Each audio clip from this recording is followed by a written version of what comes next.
Вистината е дека животот на земјата има крај, вистината е дека на земјата ништо не е вечно, вистината е дека на секој од нас ќе му дојде крајот. И гледаме тоа околу нас, смртта коси.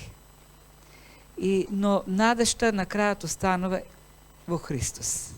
Дека како што тој воскресна од мртвите и ние ќе воскреснеме. Го знаеме, ама еве треба да доаѓаат такви моменти да не подсетуваат и нека уште појасно да ги согледуваме и да живееме со таа надеж, таа нашата надеж. Никој од нас не знае како ќе дојде крајот, кога ќе дојде крајот, на каков начин. Но имаме надеж, имаме како што смртта на Христос дејства во нас, така и неговиот живот живее во нас, така и неговото воскресение и таа сила дејства во нас. Така се враќаме на изучувањето на посланието до Коринтијаните, второто послание. И овој текст е продолжение на она што веќе го разгледувавме. Ќе се подсетиме накратко. Апостолот Павле се брани од напади. Го напаѓаат јудејските христијани. Оние кои проповедаат дека и христијаните треба да ги исполнуваат делата на законот. Тоест треба да го исполнуваат Мојсеевиот закон. Оправданието треба да го добиват преку самоправедност, тоест преку исполнување на законот. Вложуваат сили и така исполнуваат она буква што е запишана на камен. Павле во одговор вели: ние, служителите на Новиот Завет, ние новозаветните христијани, имаме поинакво служење. Не служење на буквата, туку служење на Духот. Духот е тој кој работи во нас, Духот е тој кој ни дава сила и способност, Духот е тој кој не спасува, не преобразува, Духот е тој кој не преобразува во Христовата слава. И затоа ние немаме потреба да ставаме некаква маска на самоправедност, зашто на крајот на криштата Бог е тој кој прави се во нас. И таа самоправедност, тој легализам, само пречи на благодатта да работи, да не променува. И тоа е основната суштина на пораката во првите 3 глави на ова послание. Дека се е од Бог, ништо не е од нас. И ако нешто има во нашиот живот како плод, како резултат, тоа пак е поради Божјата работа, поради Божјата способност која е во нас. Зошто ние сме, и Павле, нели така завршува во средината на 4 глава, 8-9 стих, ние сме само едни глинени садови. Слаби, кршливи глинени садови. Но во тие глинени садови има преизобилна сила дејствува. Хиперболе динамис. И таа сила е ставена во глинени садови за да се види на крајот на кришта дека се она што е во нашиот живот, секој резултат, сета служба не е од нас, туку е од Бог. И тие глинени садови, вели апостол Павле, Бог ги става во најтешки ситуации. И тој својата служба ја споредува со борбите во гладиаторските арени. Тој се гледа себе си во сите маки што ги поминал како некаков гладиаторски војник кој е нападнат, кој е соборуван, кој е притискан до зид, против кого трчаат непријателите сакајќи да го убијат, им го чувства здивот на вратот. Но вели, иако сме кршливи садови, во најекстремни услови, ние пак не сме победени, бидејќи во нас дејствува Божјата сила. И се покажува на крајот на кришта дека навистина Бог работи, бидејќи не такви никакви слаби садови вршат толку голема работа. И продолжува всушност овде дека застанува и продолжува. Смртта дејства во нас, а животот во вас. Тоест, во сите тие ситуации во кои сме поставени од Бог, во тие страдања како служители на Христос, сето тоа е за да во вас има живот. Христовиот живот, Христовата праведност, Христовата љубов, Христовата убавина да биде во вас. Ние умираме за себе, умираме преку тие страдања, умираме за егото, за Христос да живее во вас. Во вас да се покаже Христовата благодат. Тоа е идејата на овие стихови. Има една убава парафраза која што најдов овие денови на 8 и 9 стих, каде што Павле говори за таа гладиаторска борба како служител и вели парафраза на Еоген Петерсон: обкружени сме и измачувани од неволи, но не сме деморализирани. Не сме сигурни што да правиме, но сигурни сме дека Бог знае што треба да прави. Духовно сме тероризирани, но Бог не оставил сами. Затоа, иако сме соборени, не сме скршени садови. Бидејќи и во таквите ситуации Божјата преизобилна сила дејства во нас. И сега овие стихови што следат понатамо, вака ги парафразира: додека поминуваме низ најлошото, навлегуваме во најдоброто. Додека ние поминуваме во смрт, влегуваме во најдоброто, зашто животот се покажува во вас. И не молчиме за тоа, не пред вас. Токму како што запишал псалмистот: верувам во тоа, го кажувам тоа. Така и ние го говориме она што го веруваме. А она што го веруваме дека оној кој го воскресна Христос, ќе ме воскресне мене и вас. Секоја ситница во животот оди во ваш прилог и за слава на Бог. Уште повеќе благодат, уште повеќе спасени души, уште повеќе слава на Бог. Така, основната поента овдека е славата на Бог. Сето тоа се случува. Ние умираме, ние сме во страдане како служители. Постојано сме изложувани на смрт, да се покаже животот во вас, за благодата да се умножува се повеќе и повеќе, во повеќе луѓе и на крајот Бог да биде прославен. И така се покажува Божјата слава. Ние говориме многу за Божјата слава и го користиме многу тој термин, кога одиме на служба и се молиме, велиме: Господи, прослави се на оваа служба. Велиме: Господи, прослави се дома во нашето семејство, прослави се преку нас, Ти биди прославен во нашите животи.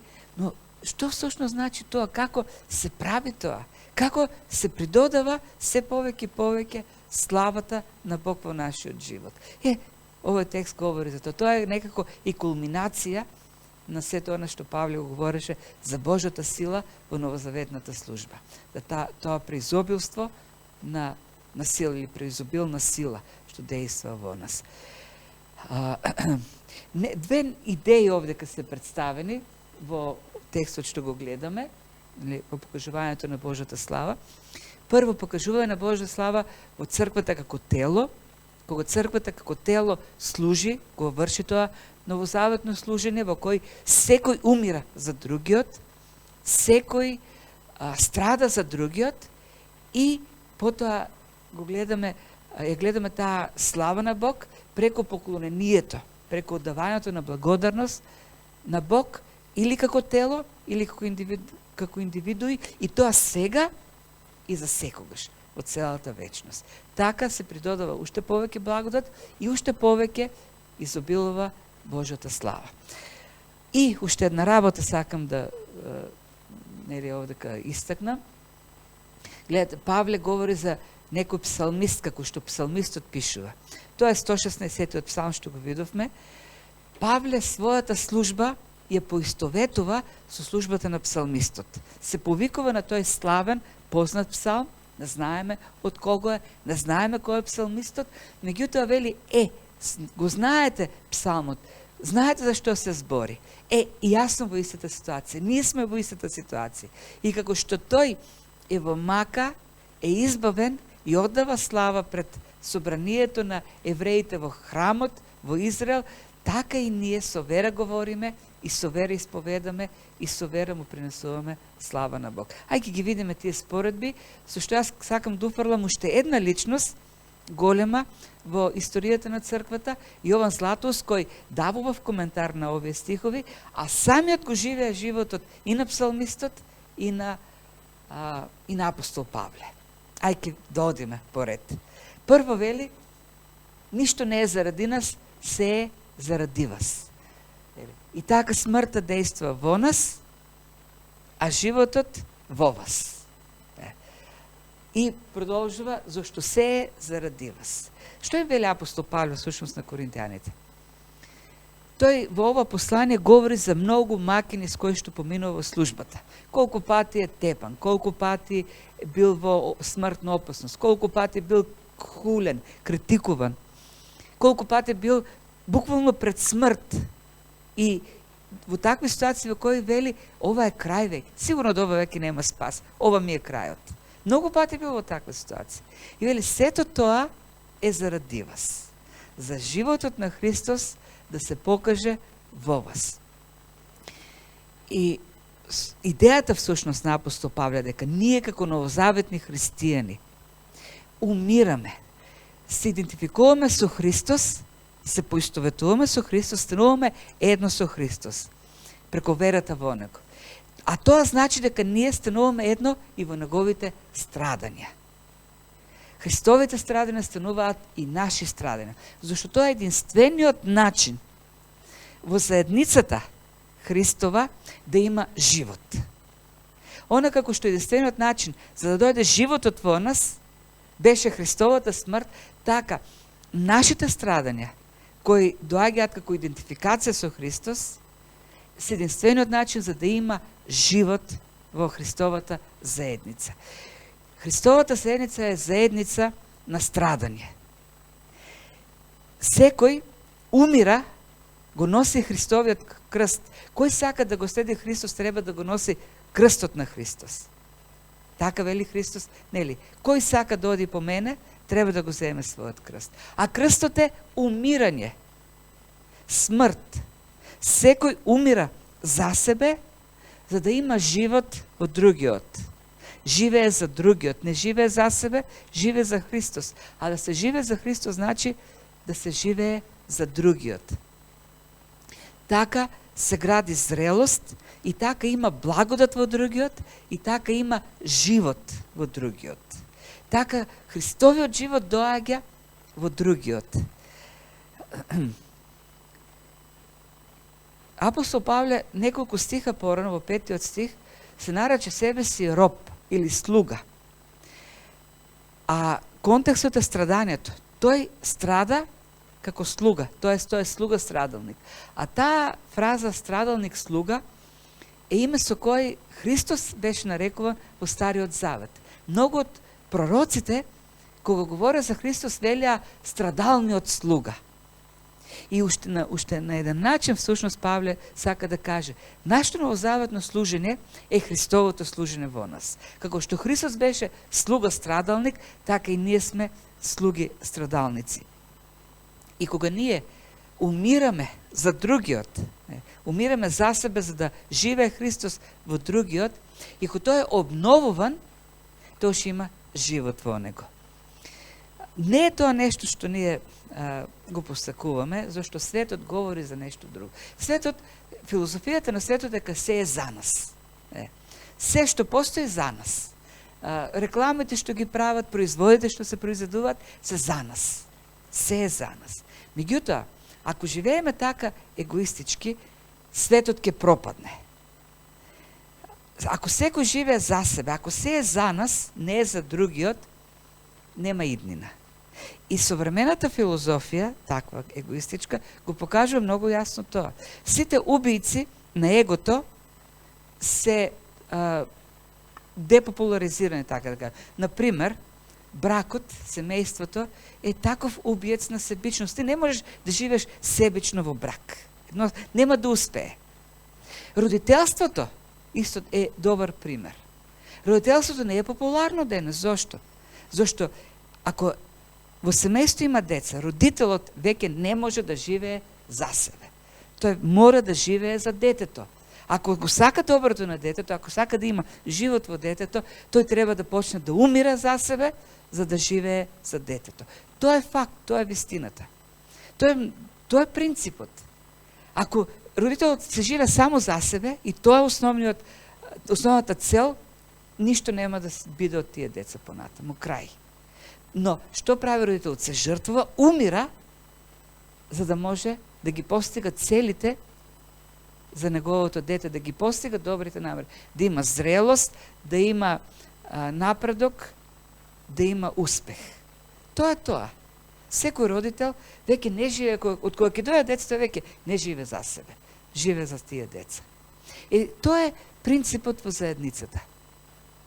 Ние умираме за себе, за да има живот во другите. Секој умира за себе, за да има живот во другиот. И така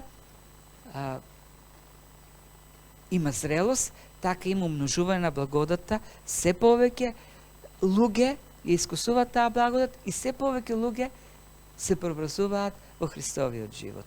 Тоа е целата идеја. Нашите страдања носат бенефит, носат живот кај другите.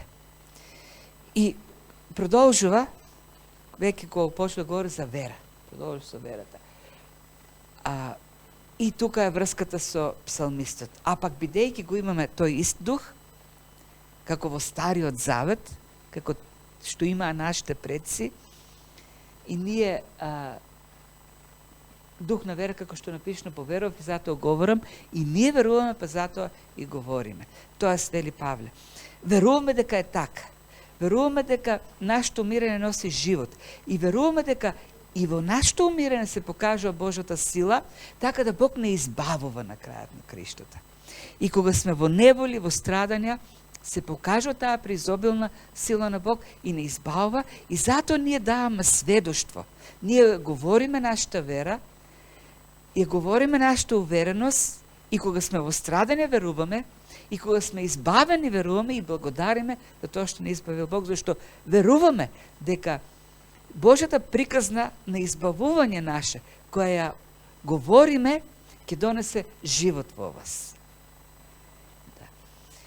И тоа е моделот, со овие стихови, овој текст, целиот овој текст, апостол Павле, уште кога почнал да го пишува на почетокот на 4 глава, го имал тој псалмист. Зашто и самиот псалм, ке го видиме ние, е направен на истиот начин. Е структуриран според овие стихови. Тоест, кога Павле ги пише овие стихови, тој се води од псалмистот, од неговата вера, од неговото искуство. И тој бил во неволја, повикал во неволјата, бил со противници, кои сакат да го уништат, е избавен и дава сведоштво пред сите и благодарност. Пренесува благодарствена жртва пред целиот Израел во Јерусалем, во храмот. Не знаеме кој е тој псалмист, но очигледно дека ги има неволите и е во слична ситуација.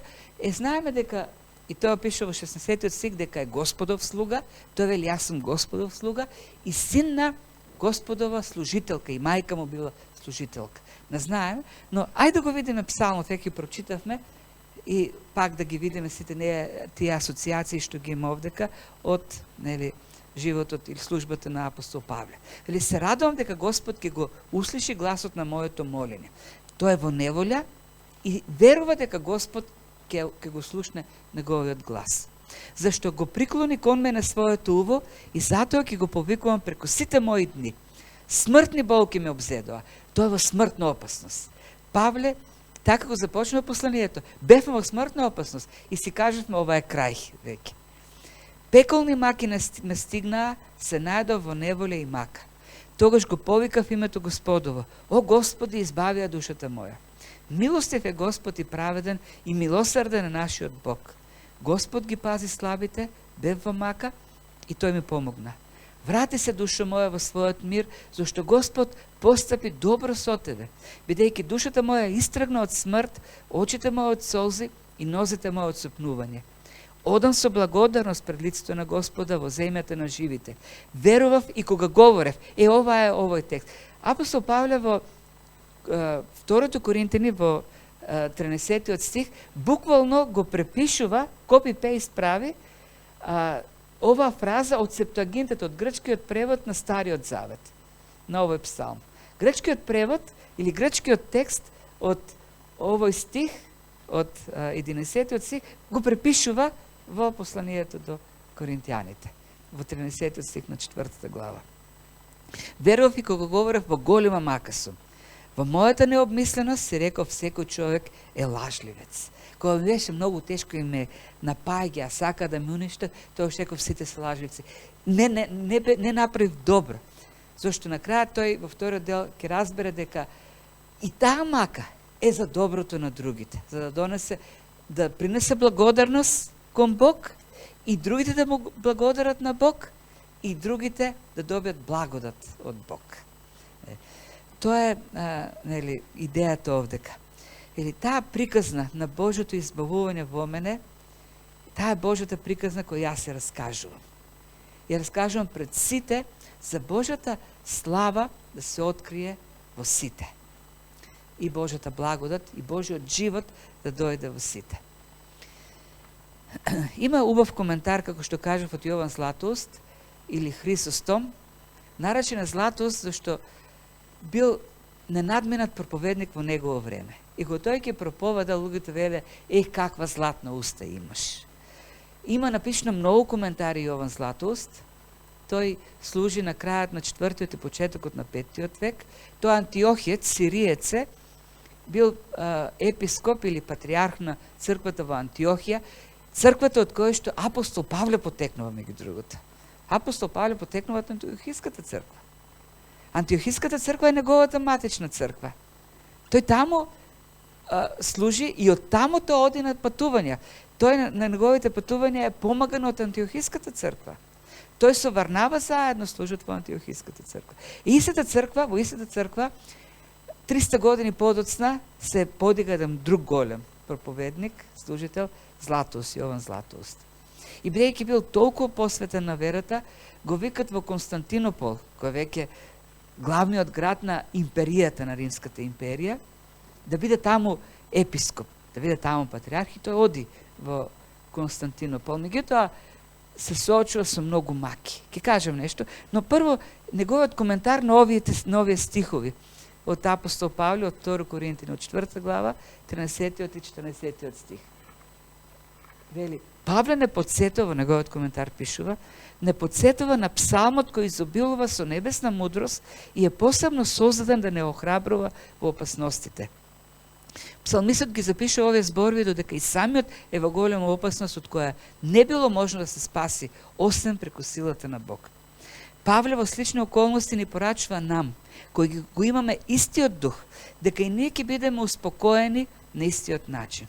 Така тоа покажува големата хармонија меѓу Стариот и Новиот Завет, дека истиот дух работи и во двата. Луѓето од Стариот Завет беа во опасност, како што сме и ние, и затоа како и нив треба да најдеме решение преку вера и надеж. И сега каква е на крајот на краиштата веќе таа вера? Во што верува Павле? Во што верува и псалмистот? Во што верува и Јован Златоуст? Дека избавувањето секако ќе дојде, дури и во смртта. Тоа е крајното веќе. И продолжението на Павле ќе го видиме во Коринтијани 14 стих е токму тоа. Надежта во воскресението од мртвите. Кога веќе нема излез, кога веќе сме во таква опасност во која што гледаме дека доаѓа крајот, пак има вера. И пак говориме со вера, зашто знаеме дека има воскресение од мртвите. За Јован Златоуст, пак да се вратиме за него нешто да кажеме, повикане во Константинопол. И сигурно тие што го повикале се покаяле што го повикале. Зашто е бил многу безкомпромисен во својата вера. Кога оди во Константинопол, оди некаде 395 година, веќе христијанството е официјално во Римската империја, забранете се другите религии, сите се христијани. И да се биде сега христијан и посебно да се биде епископ или служител, било привилегија, тоест многу бенефити. Сите пари биле кај свештенството, си купувале. Кога тој влегол во патриаршкиот дом на неговиот претходник, внатре имало мебели од злато, садови од злато, украси од злато. И кога тој влегол, рекол, каква е таа работа? Кога отишол во црквата кај што требало да служи, се било од злато. Што направил? Се продал и дал на сиромашните луѓе. И рекол, ова не е Христовиот живот. Христовиот живот е да живееш за другиот, а не да живееш во злато. И пошла во неговите проповеди сета таа корупција да ја критикува. Имало една императорка Евдоксија, која многу се налутила, бидејќи тој почнал и против неја да говори, да ја напаѓа заради развратниот живот, и таа свикала суд и го осудила. и го затворила. Меѓутоа народот видел дека тој е праведен човек и се побунил. Го вратиле пак на патриаршката катедра, меѓутоа тој не престанал да проповеда како што треба. И преку ноќта тајно со војници, таа императорка го оковала и го пратила во Арменија на најоддалечениот дел на границата на империјата, каде што не можела понатаму кај да го носи. И таму после известно време и умира Јован Златоуст, а пред тоа се раздава пак на сиромашните. И видите што пише во тие последни денови од животот. Вели, страшни бранови, силно невреме. Но не се плашам дека ќе потонам бидејќи стојам на карпа. Нека се бранува морето, тоа не може да ја уништи карпата. Нека се кренат брановите, тие не можат да го потопат Исусовиот брод. Кажете ми, од што да се плашам? Од смрт. За мене животот е Христос, а смрт е придобивка. Од прогонство, да нели земјата е Господова и се она што исполнува. Од разграбување на имотот, но ние не донесовме ништо на светот и очигледно дека ништо нема да изнесеме од него. Не се плашам од сиромаштија, не сакам богатство, па не се плашам од смрт. Зашто јас го имам Словото на Исус. Тој е мојот жезол, мојата потпора, моето спокојно засолништво. Макар и целата земја да се разбранува, јас го имам Неговото Слово. Него го читам, зборовите во него се за мене ѕид и ограда. А какви зборови се тоа? Јас сум со вас преку сите денови до крајот на светот. Христос е со мене и од кого да се плашам. Нека се креваат против мене брановите, нека се крева јароста на силните. Сето тоа за мене е послабо дури од пајакова мрежа. Јас секогаш се молам, Господи, нека биде Твојата воља. Да не биде тоа што сакам јас или некој друг, туку она што Ти го сакаш. Тоа е мојата тврдина, мојот неподвишен камен, мојот нескрешлив жезол.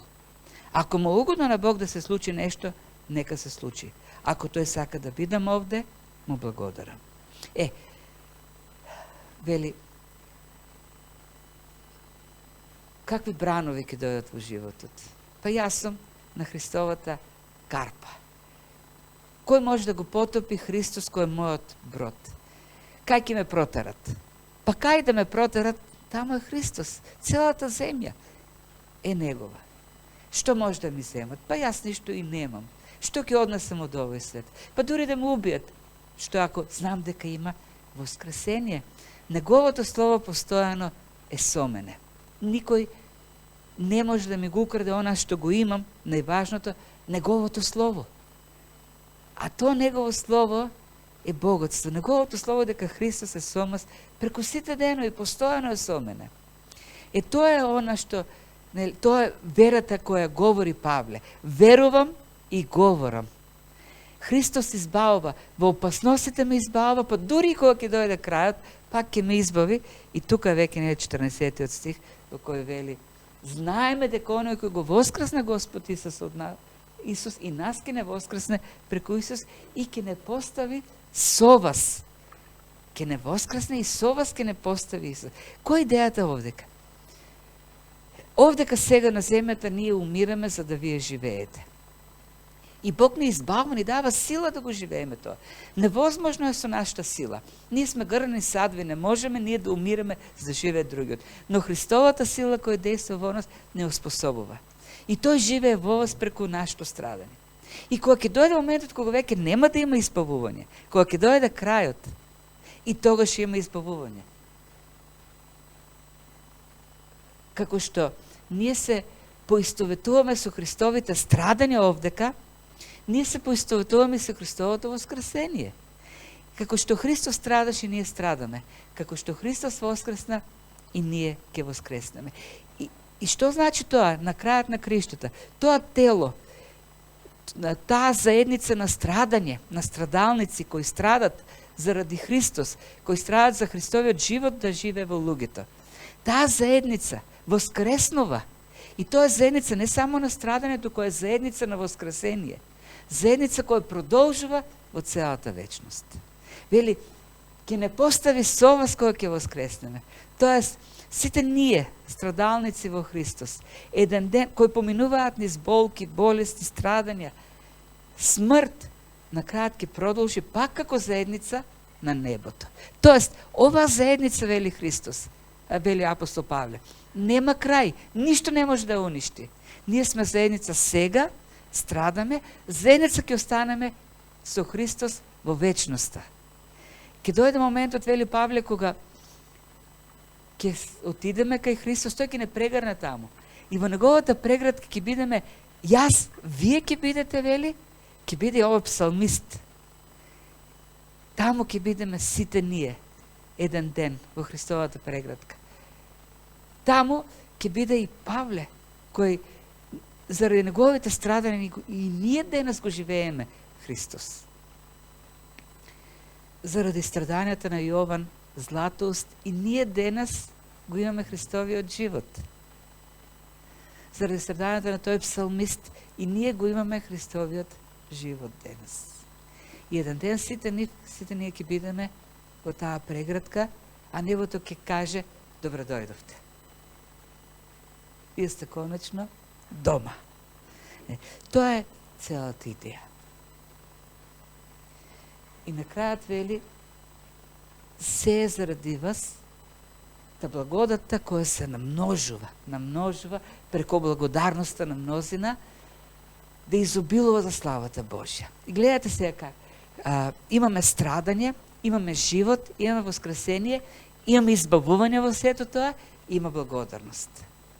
Што сака да каже апостол Павле? Кога ние говориме со вера во избавувањето, сведочиме, благодариме на Господ, и вие благодарите на Господ, и така се покажува уште повеќе славата, преизобилува таа слава. На крајот на стихот имаме трупање на благодат, трупање на славата на Бог. И псалмистот во вториот дел така се однесува. Ова е вториот дел на псалмот. Вели вака: што да му дадам на Господ за сите негови добрини, што ми ги направи мене? Ќе ја земам чашата на спасението и името на Господ ќе го повикам. Заветите ќе му ги упатам на Господ пред целиот негов народ. Скапа е во очите на Господ смртта на неговите светии. Гледате, овдека се повикува пак на смртта на светиите. Зошто е скапа? Зашто на крајот носи пак слава на Господ. О Господи, јас сум слуга Твој, и син на Твојата слугинка. Ти ги скрши моите окови. Тебе ќе те принесам благодарствена жртва. Еве го тоа благодарението, како што е Павле, или во 14 стих пишува. Ке ги исполнам заветите мои на Господ пред сиот негов народ. Во предворието на домот Господов, сред тебе Ерусалимот. Вели, ќе одидам во храмот. И тамо пред целиот народ ќе принесам благодарствена жртва. И ќе кажам што Бог направи. И ќе кажам за смртта на светиите кој носи слава на Господ. И тоа е, а Павле го взима тој контекст, го взима тој искуство на псалмистот, го става овдека, за да и му дава ново толкување, му дава ново значење на тој псалм. Ние како новозаветни светии, кога живееме за другите, Христовиот живот живее во нив. Тие се преобразуваат и тие почнуваат договорот со вера, за да благодата се покажува и во други луѓе. Во се повеќе луѓе живее Христос. И како што Христос живее во се повеќе луѓе, благодарноста кон Бог се кажува, се упатува од повеќе луѓе. И така се умножува и благодата, и спасението, и славата на Бог. И тоа е сега, и тоа продолжува во целата вечност. И на крајот ќе завршам со еден стих на апостол Петар, кој вели: а Бог на секоја благодат, кој ве повика за својата вечна слава во Исус Христос, сам по вашето кратко страдање да ве усоврши, укрепи и направи непоколебливи. Страдањето ќе ве направи совршени, крепки и непоколебливи. Нему слава и власт во век и веков. Неговото страдање, вашето страдање, Христос ќе го употреби за ваша зрелост и за живот. И на крајот за благодарност и слава на Бог. Тоа е вистината. Така функционираат нештата. Смртта, умирањето за себе носи живот. Христов живот. носи вистински живот. Свртеноста кон себе си, егоцентричноста не носи живот. Ни за нас, ни за другите. Смртта носи на крајот обновување, смртта носи благодат, смртта носи благодарност и носи слава на Бог. Носи вечност во нашите животи. И во овие времена во кои живееме, кои навистина се тешки, навистина се несигурни, навистина го поматуваат умот на човекот. Многу пати и јас во ова време викам како да бегаат работите од контрола, како да Господ ги испуштил конците. Навистина така изгледа во сите области. Ама така се размислам зашто ги гледам нешто преку моите очи. И Бог го поистоветувам со мене. Ама Бог не е како мене. Бог е семоќен. Не може Бог да ги испушти конците. Бог ги држи секогаш конците. И неговите вистини, кои ги веруваме, кои ги верувале луѓето во Стариот Завет, кои ги верувале апостолите, кои ги верувале христијаните низ вековите, се истите вистини денес. И ние ги веруваме и ги говориме. И му носиме слава на Бог. Благодарност му принесуваме на Бог. Зашто тоа слово во кое веруваме е вистинско слово. И тоа слово ќе не крепи, и тоа слово еден ден ќе не донесе до Божјото присуство. Каде што ќе видиме сите заедно, јас со вас, и сите заедно со Бог, и со сите овие херои на верата низ вековите. Господ да ни дава сила за сето тоа, таа негова призобилна сила на вистина дејства во овие слави грнени садови. Амин.